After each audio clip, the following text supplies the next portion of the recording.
You are listening to the Navigating Adult ADHD podcast with your ADHD coach and expert, Zena.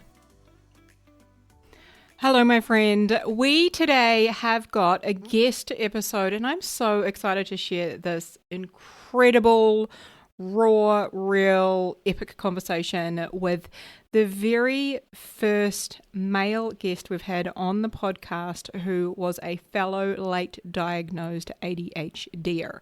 So I know this is going to be incredibly relatable, and Matt holds nothing back. So we get so many epic insights in into how he works with his brain.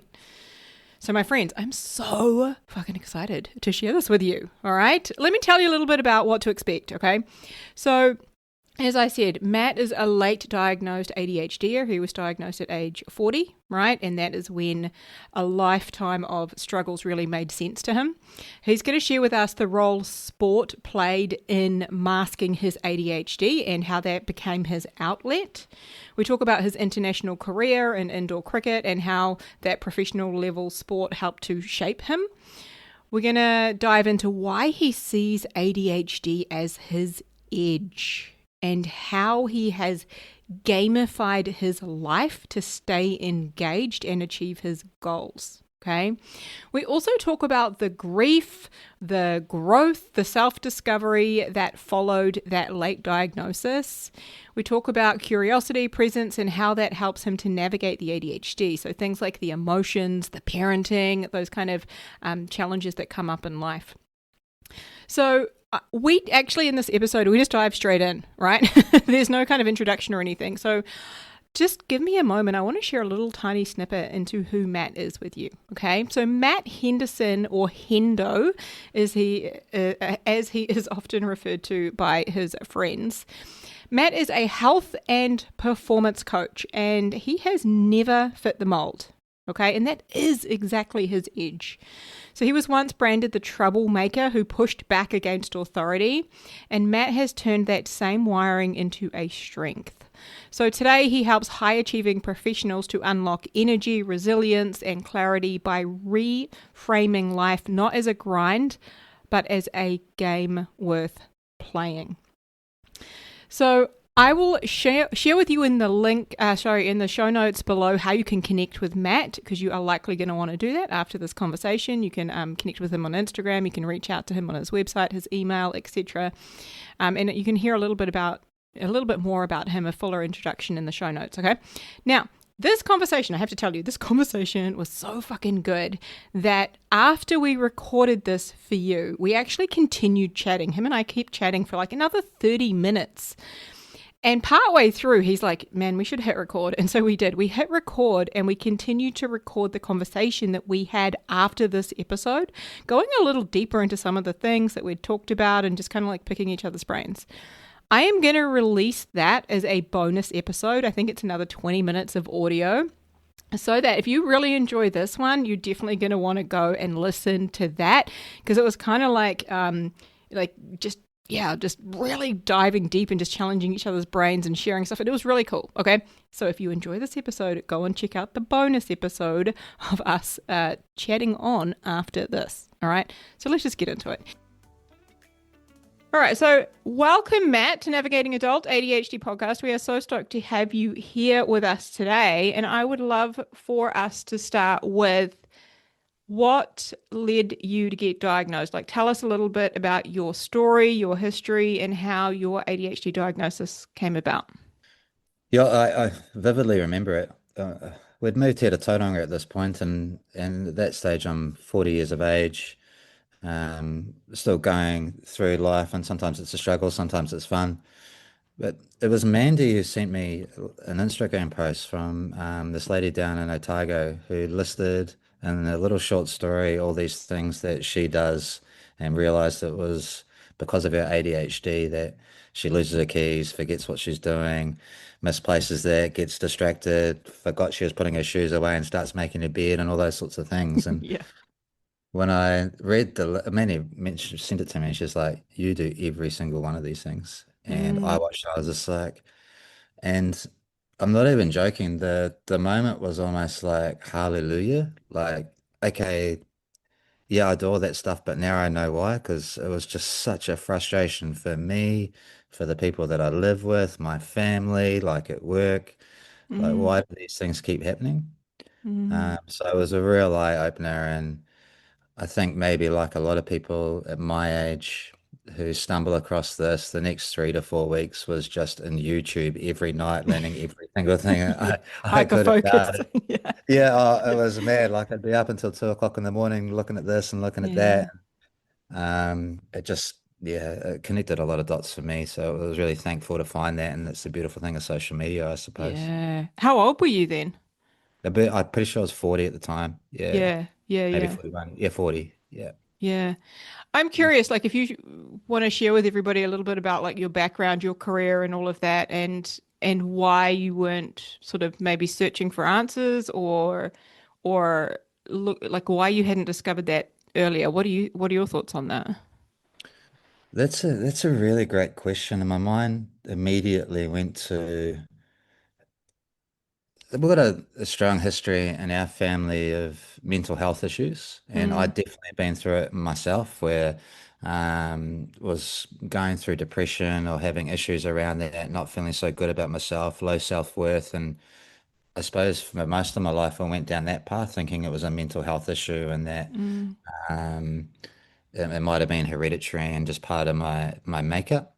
mm, I think why I was so elated to receive this diagnosis is actually probably those things were a symptom of not understanding that I had ADHD, mm, and everything that was happening in my life had more to do with that than opposed to I've got a chemical imbalance in my brain. And so yeah, I think that's why it was a hallelujah moment for me, because now I didn't feel like there was a massive problem. I'm just yeah, built a bit different. So that was a big part of it. And yeah, I've medicated, I think, that feeling with a lot of different stuff. Like when I was a young kid, it was just sport. I couldn't stay in school in class too long, like a lot of people with ADHD. There was a couple of classes I love, and they usually meant that there was a couple of really cool teachers that kept yeah, me engaged. yeah, But being a boarder at school, like I got to play sport all the time, and that was my outlet. That's where I could focus. That's where I felt my best. mm, And that continued on as I got older. I think the biggest struggle was starting a working life where you're sort of mm, forced to do some stuff, which made it a little bit more difficult. yeah, But yeah, sport was my savior, I suppose, and that kept me grounded. And when I was playing well, I was unstoppable. When I wasn't playing so well, it wasn't going so well, then life got a little bit hard. mm, Yeah, I think that probably sums it up fairly well, the 40 years before the diagnosis anyway. yeah. Yeah.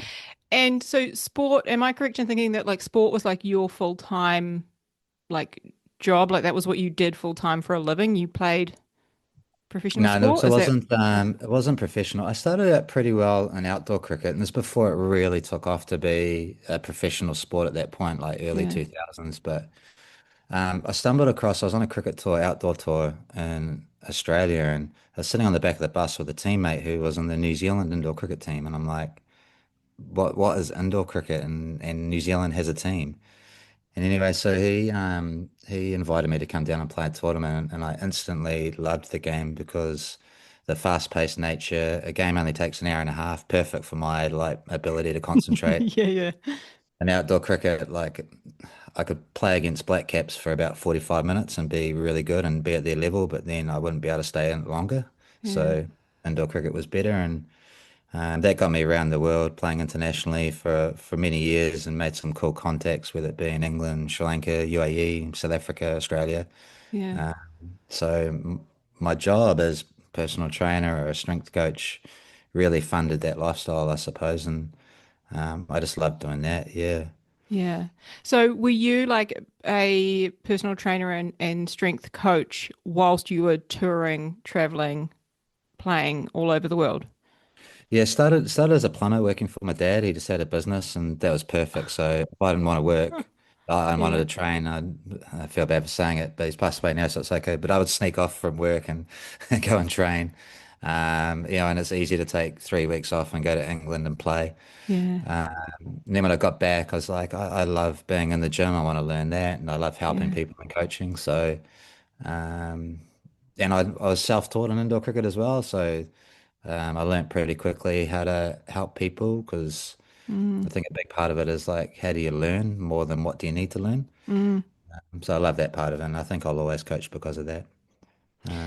But I'm yeah. I'm curious, like one of the things you and I have talked about is how like it is common for people who play a lot of sport, right? Whether that's their career or like that's something that they do a lot of, right? They're very physically active.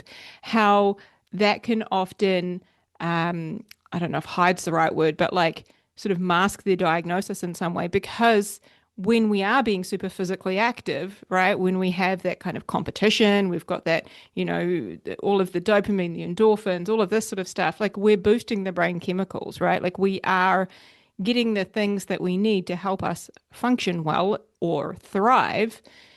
So therefore, there are a lot of people who are diagnosed later in life when like they get an injury or they can't for some reason like they might retire from what they've been doing, what have you. Like that's quite a common thing. Do you relate to that?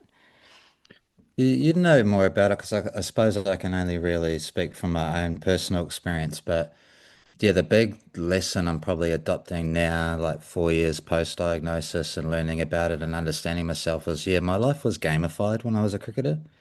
And Oh, that's when a good way to something's put it. gamified, Yeah. yeah, when something's gamified for me, then I'm like, I love it. Like, what's the next step? Let's go. Like, Yeah. I understand it has something to do with the dopamine hit, etc. But Yeah.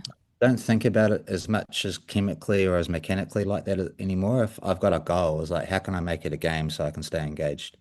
And Yeah. indoor cricket and going through the levels and playing club cricket and going into international, then traveling the world, playing different places, that gamified life for me. Uh, Yeah. so yeah, I work really hard on trying to still gamify my life, whether it be my finances or business, or now I'm playing golf. Like, how do I get better? And that's how I Yeah. stay engaged now. I love that. I love that way of approaching it. Like, yeah, like life was gamified. So how can we approach our goals through that same lens? Yeah. Yeah, Yeah. and like everything can be broken down if the my mind's definitely, and I would assume with ADHD as well, like we can absolutely overthink and think about every detail and put too much thought into the process. And I'm just better when I'm going, okay, what's the next part of this? Like, what am I going after? Like, do that. Yeah. Yeah. Yeah. So I think that's a really big part of it. Yeah. Yeah. What's next instead of looking too far ahead? Yeah. Yeah. What's Yeah. important now? What's important next? That's how you win. Yeah. WIN. What's important now? What's important next? When I Yeah. notice myself going down that little destructive little pattern that we can do, Yeah. like I've got a little few circuit breakers in my life now that go, oh, that's right. Okay, come on, come back to now. Yeah. The goal in life is to be as present as possible, and that's where the good stuff happens. So what's important now? I love that. I'm just going to repeat it for everyone listening. The win, right? WIN. What's important next or what's important now? Yeah, what's important now, then what's important. Yeah. And I don't need to go too Yeah. much than that, but I still have moments. Um, I still have a lot of support around me to snap me back into those spaces. And Yeah. now what I love is I'm not in that overthinking, struggling pattern for weeks on end. It might be a couple of days, but it's never a week now, Yeah. which is massively helpful. I might have a bad day, but I won't have a bad week or a bad month. Yeah. Yeah. Tell me, like, before you were diagnosed, so you said like age 40 when Mandy, your wife, sent you, right? So, like a social media thing that just really was you all over, right? What were you struggling with then? Like, what was life like for you then? Mm. That's such a good question. And immediately my mind goes to a deeper space. Like, I suppose at the age of 40 and finishing and stopping that thing that gave me some flow in life in terms of sports, I was just really struggling with who I was and what I was Mm, about and what I wanted to do. And then I suppose I'd overthink that a lot. yeah, Uh, yeah, I tried to go back to sport thinking maybe I just need some more sport or whatever. yeah, Um, the I think the key, which I'm starting to realize now for myself, is that I've got a system in my brain that's pretty cool. And if I use it the right way, life's pretty awesome. yeah, So I don't know if I asked you a question. That's just where my brain went with that. Like, I didn't know I had this at 40, so I didn't know what the problem was, and I knew there was a problem, but I didn't know how to fix it. And you asked me a question earlier before. I think one reason I got so good at indoor cricket was I decided if I want to get good at it, I'm going to go get help and support from the people that are best at it. So Yeah. I always gravitated like, who's the best coach? Where can I get the best information? Like, I don't want to be Yeah. like everyone else, so I want to do something Yeah. different. And I suppose I applied the same logic to this, learning about ADHD and my brain and what I need to do next. I think that's critical. Yeah. Yeah. And I love that with that awareness that, oh, this is what I've been working with or struggling with my whole life. It's been ADHD. You've just run with it. Okay, now I know what it is. How do I work with it? What do I do? Like, how do I maximize this? Mm. And Yeah. don't get me wrong, though, I know straight away, like and in some ways, I'm still going through it. There's an absolute grief process of this. Like, obviously, Mm. my son's just been diagnosed with ADHD. He's 8 years old, and my Mm. brain every now and then goes, "Oh God, like if only I'd known back then, like how Yeah. different my life could have been." Yeah. There's still, yeah, I can feel it now. There's still those moments where I go back, going, "Oh man, like so much of my life was so hard." Mm-hmm. But it's also because of that hardness that I'm the person I am today. So if I snap back into that going, if I didn't have that, I wouldn't be me, I wouldn't have been able to learn about myself or experience the world the way I am because of it. So Mm. and just be hugely grateful that I've found out now. Mm. Yeah. And I think because you have that knowledge now, you get to support your son through that and also do things differently with him, Mm. Yeah, right? I'm excited to learn Yeah. because I didn't even contemplate it in my head. I had another friend ask me about a year ago who had their child was diagnosed with it, and what I could recommend to help is like, I wouldn't have a first clue about doing it as a kid at that age. I'm still trying to work it out now. I've only just found out. Yeah. So I'm Yeah. really excited to go through this process with them. I'm glad that we've found out as parents because Yeah.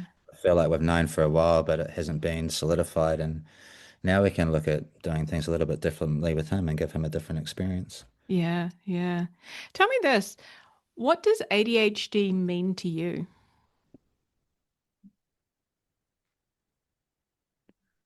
Oh, it's just like just a system. It's a I'm a strength and conditioning coach. I look at the body like a biological system. So like how if I want to work with someone and get the best out of them, if I know how they work, I'm going to be able to do that. Mm. So ADHD for me is just it's the system that I work with, and like how do I maximize it? That's how I think about it now. Mm. Like it's how I think about everything. Like when I was a cricketer, like, how do I get better? Well, this is the skill I need in front of me. How do I get that skill? Okay, sweet. When I'm playing at international, that's going to be tested under pressure. So how do I train that under pressure so it doesn't fold in that moment? So I don't know. My brain is just constantly going, okay, well, this is what I got. Like, how do we maximize it? Like, Mm. it's a gift. I Yeah. think one of the things that you do as well, and I love this, is like you experiment with a lot of things. Like, let's try this. Does this work? Okay, let's tweak that. Let's try this. Does this work?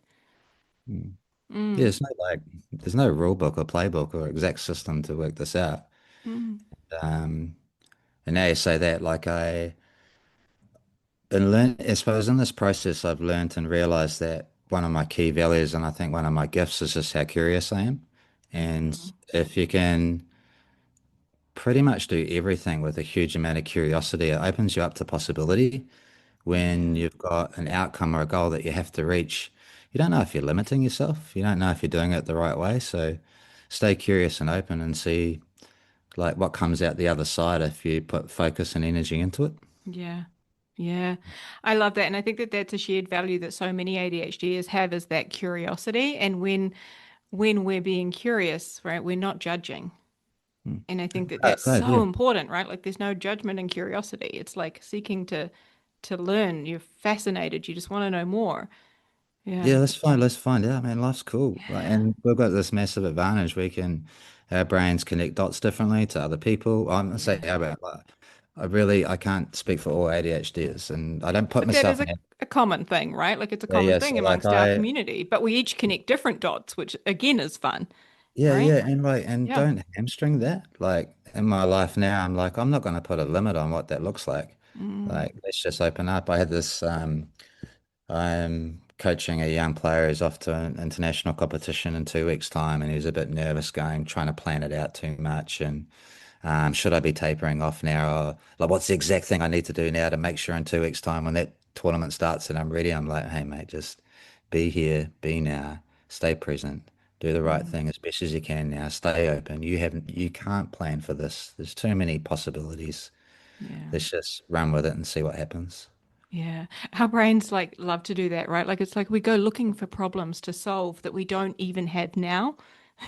Right? We just fly off into the future like, what problem do I need to fix that may never happen, Yeah. right? Yeah, and But because then, and yeah. it's you asked me how do I look at ADHD now, but also purely from an evolutionary standpoint, as a human being, we're wired to survive, so we're always looking for threat.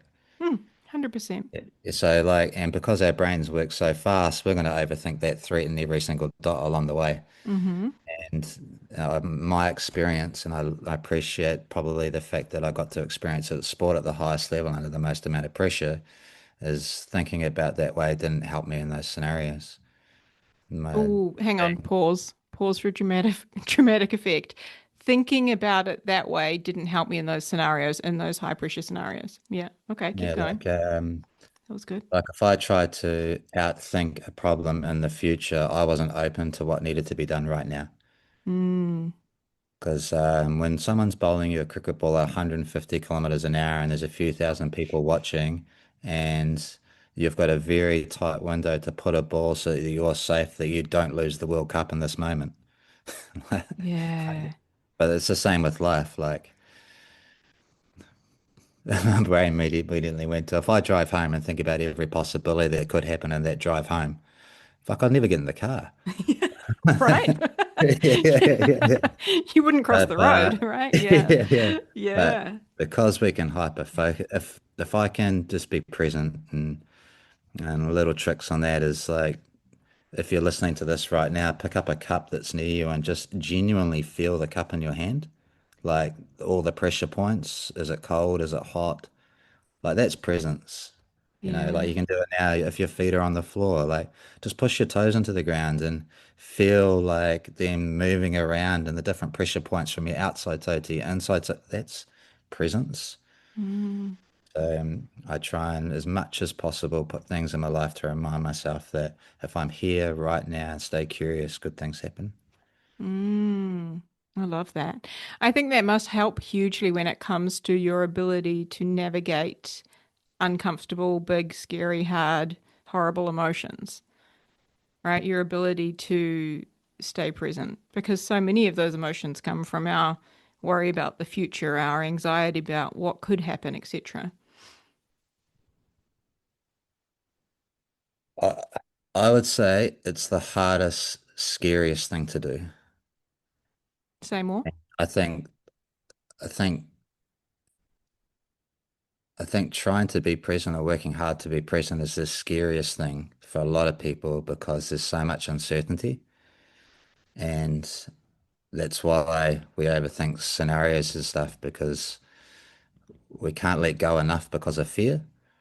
Hmm. Um, and so I had a recent example. So, yeah, so a couple of months ago, my father passed away and knew that going down that, there's a good chance that this will be this time. It might be next time, but Hmm. my goal was, you know what, I'm just going to sit there for the however long I'm there and just try and experience the moment. And that's actually where ChatGPT is very helpful. I didn't try and process it while I was there. Every now and then for a couple of hours, I just leave a little note and then go back and be present. Yeah. And it was a gift doing that because I was able to really feel and experience the emotions and really process it in real time the way it was instead of trying to Mm. force it or feel bad or be scared of losing my dad, whatever. I was able to really sit there, be present, have a great time. So back to your question before, like it must make it easier. No, it's hard and it takes practice. Like to Mm. genuinely be okay to feel the things that you're feeling and be as present as you can. But in my experience, every time I do it, it reinforces the fact that it's the best way to live life and Mm. to be open and curious and feel those things, whether they're losing a parent or watching your kid do the monkey bars for the first time and you're just stoked and proud as punch and everything in between. Yeah. And for so many years, I think not knowing I had ADHD and the self-belief issues and all that sort of thing stopped me from experiencing those moments to the fullest. So now I feel like I'm living life just so much better knowing. Yeah. Yeah. Wow. I'm curious. I've heard, and I don't know much about this from personal experience, but I've heard that as somebody with ADHD, the going through the grief process can be incredibly challenging. And especially because we experience emotional dysregulation, right? Like we feel our emotions so loudly and intensely. What has been your experience, if you don't mind sharing? And I know that that could be a very personal thing. Mm. Yeah, so I suppose, yeah, the grief around the ADHD, but we've had lots of challenges in our family. Like, daughter's got a severe neurological condition that makes life challenging. I found out in and around COVID where I just sold a business, started an online business, and that disappeared in the space of a month, and then I had no income. Mm, And we're having challenges raising kids because we've got a severely hampered one. We've got two others that we want to put our love and time into. Is like this, it's incredibly challenging, and there's got to be moments where there's grief, and maybe it's taken me long. I'm probably still processing the fact that I found this out about myself, if I'm honest. yeah, But it's just part of life, and I think the more you can speak out and search for help and talk to people about it, the better. yeah, Um, um, I know that even just speaking to you now over this is going to be hugely therapeutic for me because I'm speaking it out mm, and speaking the truth and go, oh yeah, that's right. Like, mm, it's so cool to share that now. That's what I'm feeling. yeah, So yeah, it's not easy and it's hard and it's not like it's not going to happen again. I'm going to experience so much grief in my life, like yeah, we all do, but yeah, we're also going to experience some amazing stuff as well. So yeah. it's just part of our own little story that we get to experience in this 80, 90 years that we get to be on Earth, you know? I think that's one of the things I really admire about you too, is your willingness to like A, be curious and learn, but also your willingness to be vulnerable in in an attempt to better understand yourself or connect with others or normalize someone else's experience. Like I think that that's something that you a gift that you really offer is like you will just be really open about your own experience. And I think that is huge and helps so many people. I don't know if you're aware of that, but I just wanted to highlight it. Uh, uh, Thank you. Yeah, like Mm, I don't. It's not something I'm active. I'm really thinking about it actively, but I suppose I. It's maybe I do. I don't know because I learnt it in cricket. I had some moments where, in front of everyone, I failed miserably on the biggest stage, mm, and it's an awful feeling, and you just want to go high. I remember a moment in Australia. I'm one of the first people. I think I'm the first person ever to be an overseas player to come into Australia and play in that competition at their first class level. So I'm playing for New South Wales. I've just come off a World Cup where I was MVP of the World Cup, so people knew who I was. And yeah. I've showed up to this country and I felt like all eyes were on me. And I played well and really helped our team to get to the final for the first time in years Mm, and then completely went missing in the final. Got out like four times. I just couldn't, I never felt pressure like it in my entire life. And all I remember is hiding under the stands after I batted, like with my head in my hands and going, yeah. And you can go two ways in that moment. You can say to yourself, oh no, that's just too hard. I haven't got it. I'm just not good enough. I don't want to experience again. And you can stop. Or you can go, fuck, that was interesting. Why did that happen? What I need to do to step into that stage again and be able to overcome that. yeah. And I think in the next World Cup, I was able to do that under, arguably, I felt more pressure in this certain game and was able to have a completely different outcome because I was okay to feel terrible, but still try and be here right now to do what I know that I can do. Mm. It's so interesting hearing you and talking about like your willingness to feel it, right? And be vulnerable and talk about it, etc. Like I think this is where gender often kind of shows up, or where there's that whole kind of stereotype of, you've got to be seen to be strong. You can't be weak, right? Like vulnerability is is a sign of weakness. I'm curious, what are your thoughts on that?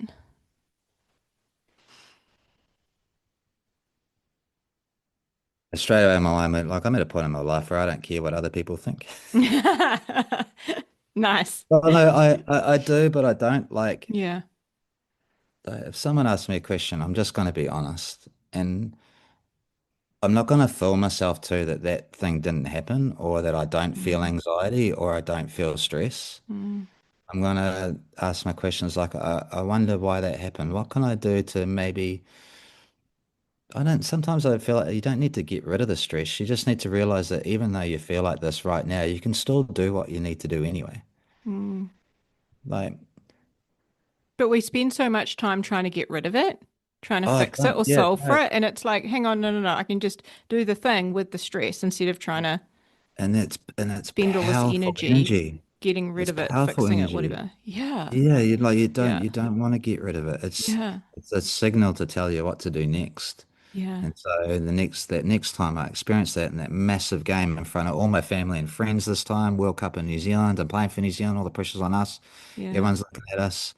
I was like, fuck, okay, this means something. That's why I feel like this. And Yeah. okay, so what are we gonna do? Yeah, Yeah. so no, I'm working really hard now on realizing that when these things show up, it's not because there's a fault in my system or whatever. It's my brain telling me that yeah, there's something scary in front of me. I want to keep you safe. I was like, yeah, I know you want to keep me safe, man, but actually I want to do this, so I'm going to do it anyway. Yeah. Yeah. Yeah. So Yeah. buckle up. We're Yeah, going for let's a go. ride. And do you know what? Like, yeah, I could fall flat on my face and get out 4 times in front of 4,000 people and look like a complete idiot. I could also absolutely nail it and win it and everything in between. So let's find out. Yeah. Let's go out there and find out. Yeah. Yeah, because no one, the only person who remembers me getting out 4 times in that championship 10 years ago was me. So what do I need Yeah. to worry for? Like, Right. yeah. Yeah. What do you think helps you to navigate some of the maybe challenges that come along with having ADHD?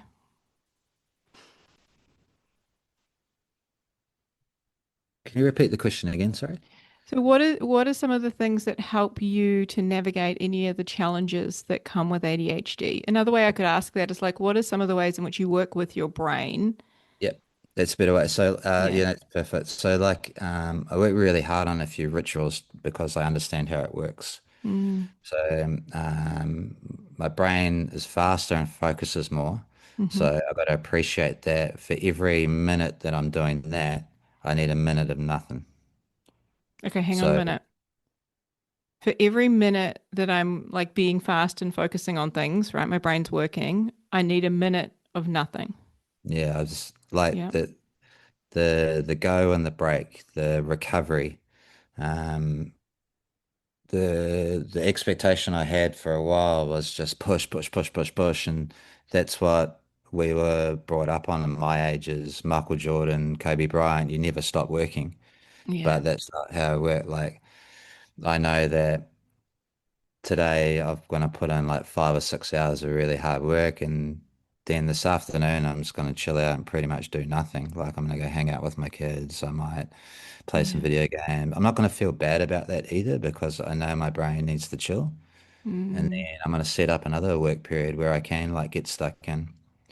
Sometimes I might go through a period. No, actually, no. I know that every time I think I can be better than that is when I have a breakdown later on. Like, oh, nah, man, my brain is so good. I can kick ass. Like, I'm going to go like 5 days straight and work 10-hour days. Like, it always comes with a big meltdown after that and regret and feel bad and like underperform.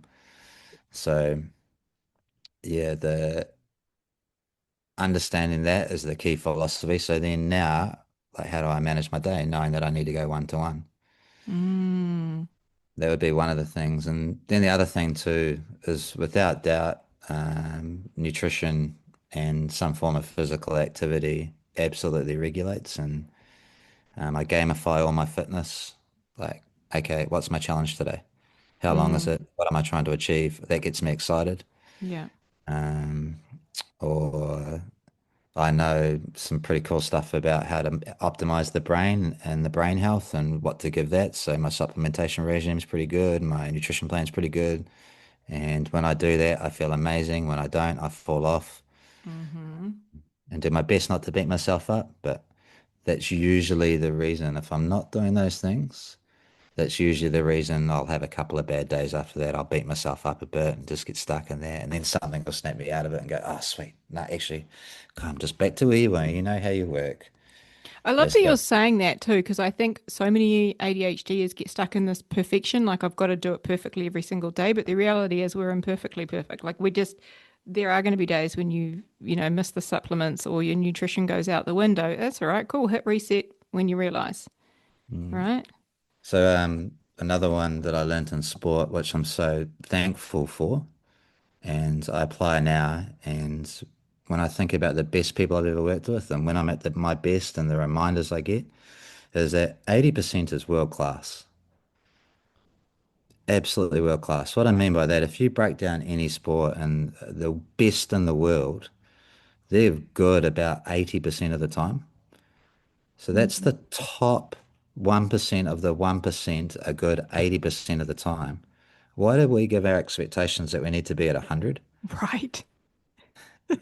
Like, so if I'm anywhere, Yes. if on average with everything that I do, if I'm anywhere between 60 and 80%, and sometimes I go up to 90 because I'm not putting the pressure on, 60 to 90%, I'm better than 25% of the population. Now, not that I'm competing or saying that I'm better than someone else. Yeah. It's just such a good reminder that I can function super well in that range.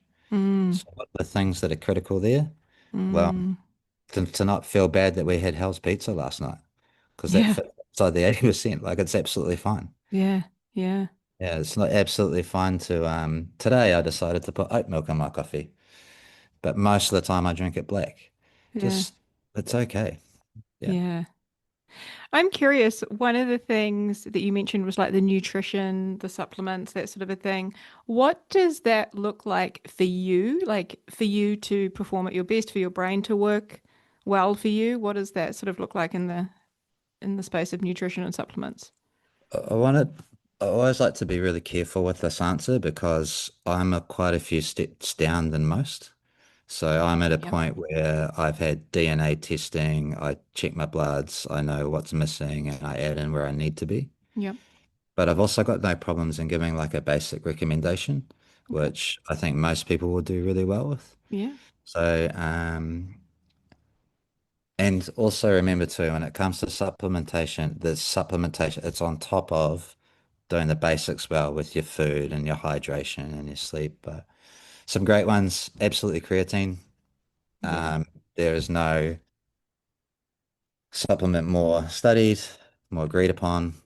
Like, I don't need to be a nutritionist to go, guys, you just Google it for 2 seconds and you'll see creatine is amazing. Men and women, I want to say that because there has been like rumors around how it will put on weight. So I know a lot of women who are like, "Oh, I don't know about creatine," but I know experts coming out now and being like, "No, take creatine."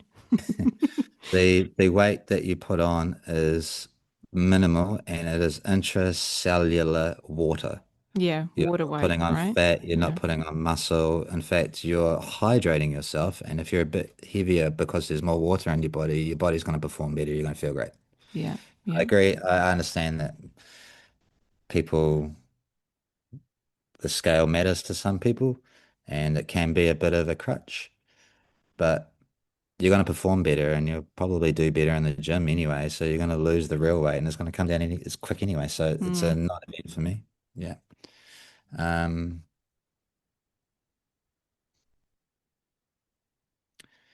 I would, I'd struggle to give actually more recommendations than that because again, I'm not a certified nutritionist and there's lots of podcasts and videos from experts out there on that sort of stuff. But it's worth looking into things like B vitamins. mm-hmm, It's worth looking into magnesium. It's worth mm-hmm. looking into fish oil.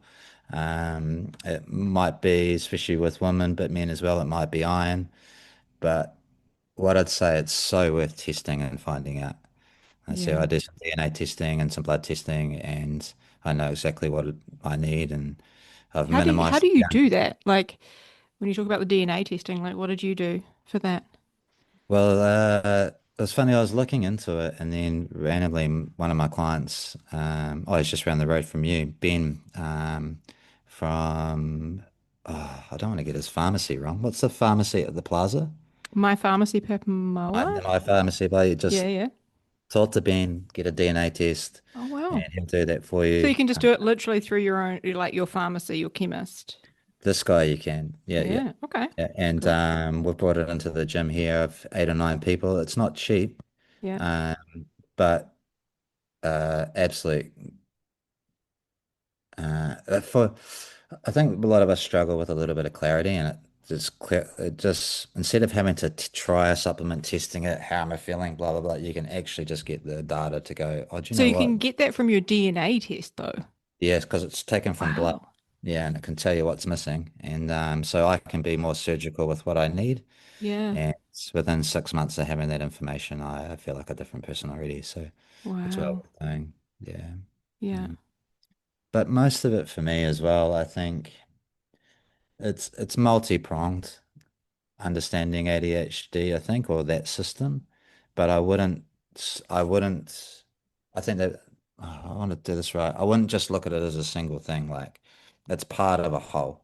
Mm. So what are the other things that in my body do I need? Like I'm not producing energy well. Ah, do you know what? My aerobic system's a bit high, or my heart rate's too high, or all those sorts of things as well. If you bring your heart rate down and your blood pressure down, all of a sudden your brain's going to feel better. Mm. So you Yeah. can attack it physically too. Um, and I've got no problems with going and speaking to psychologists and counselors and coaches and to understand is there a better way to think about things that might help? Yeah. 'Cause Yeah. there is, I think that's what separated me in indoor cricket is I probably just looked at the game a little bit different. Mm. Yeah. I'm curious, what, if anything, do you wish you knew sooner when it comes to ADHD? And honestly, no, nothing now. Nothing. It doesn't matter. It's Yeah. not actually helpful. Like what's what's important now? What's in front of me? Yeah. I I don't. Yeah, there's heaps of moments where I've had grief, like, but I had to just go through that grief to realize my life is planned out the way it's planned out, and it couldn't have gone any other way. So Yeah. wishing that it was different doesn't help. Like, what do I need to Yeah. do now? What am I going to I learn? Yeah, It's interesting, right, when I ask people that question, because I think like I wish I'd known I had ADHD sooner, only because life got better. Like yeah, yeah. not like life wasn't good, but like it's become more rich, I think.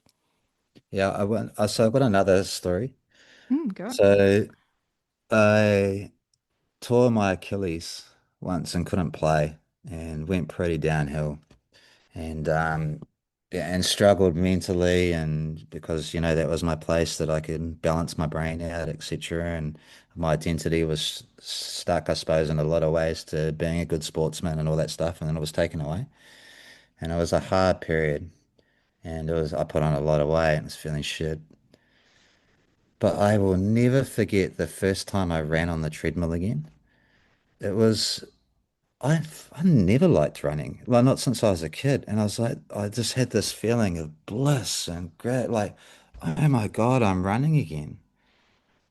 And then I set the challenge, like, oh man, okay, I'm running now. Can I get back playing quicker than anyone's done after Achilles tear and all Mm. that sort of thing? But I don't think the reason I say that story is I don't think I would have the gratitude of going through the process now if I hadn't experienced the downs and the lows of not knowing about it and all that sort of stuff. So Yeah. I think it's almost more enriching now, this process, because I had the hard times as well. Yeah. Yeah. And I think that so, yeah, looking back for me now, like while I did go through that at times to time, it's, hey, no, no, now it's way cooler now, knowing later, Yeah. because more behind it. Yeah. Yeah. Yeah.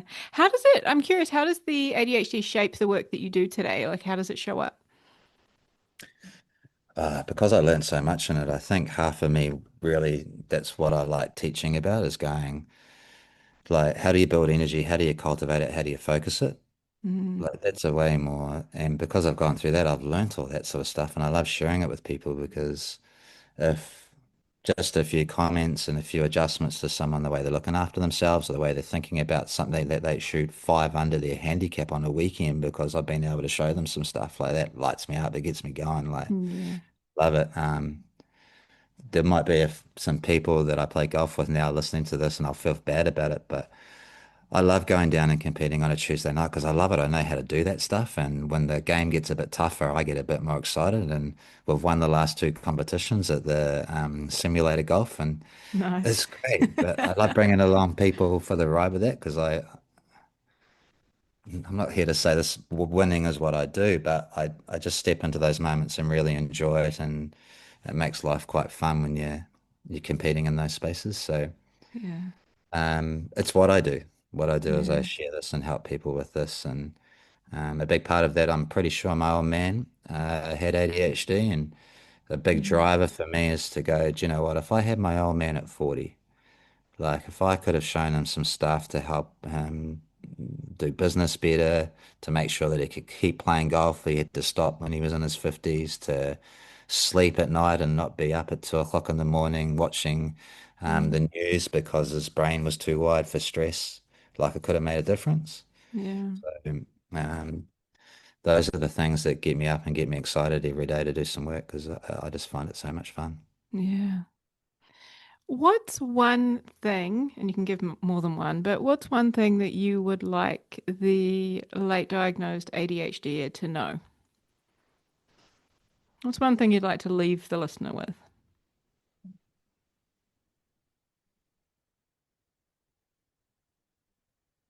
Uh, There's nothing wrong with you. I love it. Mic drop. Yeah, there's nothing wrong, and like you might be about to embark on a cool little journey. So let's see where it goes. Yeah. Like it's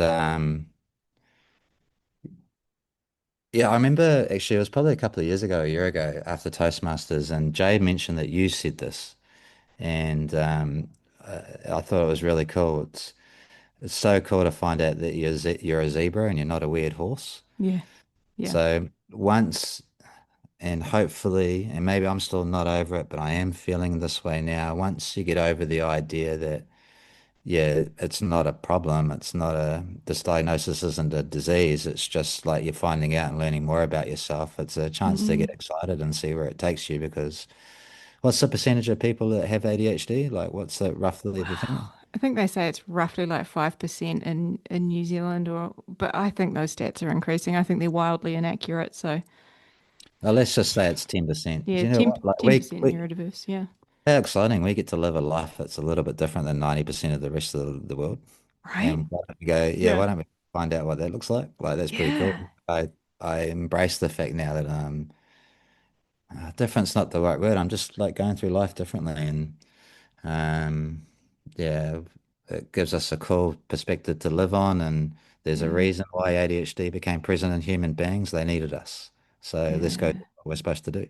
Yeah. I love that. And I think like I love being different because I Mm. think like, it's like ice cream, right? Like I don't like vanilla. It's boring, right? You give me goody goody gumdrops or anything else, right? Like that's exciting. It's like travel. We travel for different experiences, different cultures. Like difference is exciting. It's what adds color and Yeah, like flavor this to the is world we live in. yeah, in the nicest possible way. Like most people, there's a standard bell deviation curve, and most people are in the middle, and we're at the other end of it. Like we get to experience life different, and that's cool. Mm, And yeah, let's go find out. So yeah. it's not a message, I suppose. It's just where I'm at, and I like to remind myself of that when, maybe I am feeling down about it, or I am struggling with something. Or Mm, yesterday I spoke to I worked with a sports psychologist, a psychologist for many years. His name's David Galbraith, and I spoke to him about fuck, it really annoys me that I struggle with finances. Like, it's something that I don't care for. Sometimes it gives me a physical agitation to it. Struggling to, sometimes I don't like asking for my worth and all these sorts of things. mm.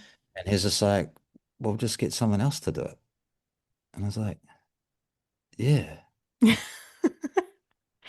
like, all those things I can hire someone or give to Yeah. someone else or Yeah. ask them to, I don't have to do that. I don't have to force myself into a space where like it may contradict a little bit what I was saying before around anxiety and pressure, but it's not a place that I care for. I Yeah. care for it, it's important, but Yeah.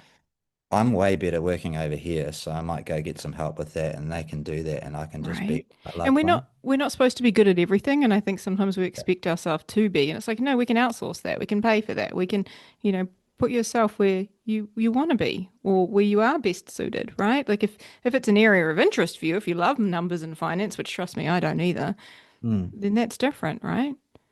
Yeah, yeah, Yeah. bang on. So like there's an example, like I hope I haven't come across as someone who worked out all the answers. That literally happened yesterday, Yeah. like that Yeah, yeah, conversation. yeah. Yeah. So Yeah. my next point of call is like, okay, if this is the area I don't want to do, right, who am I going to hire? Actually, I've just hired someone who I can just palm that work off to her and go Yeah. do that for me. Yeah. And these things will continue to come up. There'll be something else in 5 years, 10 years, 15, hopefully 30 years time, but Mm, I know I can deal with it and I'm just going to spend as much time as I can in the places that light me up the most. And I suppose that's the goal, really. yeah. 100%. All right. So for listeners who are have listened to this who would like to connect with you, whether that be they follow you, you know, on social media or they're interested in working with you, where could we send them? So I suppose actually on the back of this conversation, I might change a couple of things, but Fit Club, FITCLUB.co.nz is the website I have at the moment. Email is matt@fitclub.co.nz. Hmm. I can't remember what my Instagram handle is. I'll link it all up in the show notes anyway, so people will be able to get it. But Yeah, yeah. and I said I've this that conversation I had yesterday with DG, right? Like he just did it off as bad. It wasn't paid for. I'm open to anyone who wants to have a conversation about anything and with no Mm, pressure and stuff. Like I've had so many people give their time to me and help me that I would just, yeah, I wouldn't turn anyone down if they had a question or whatever. yeah.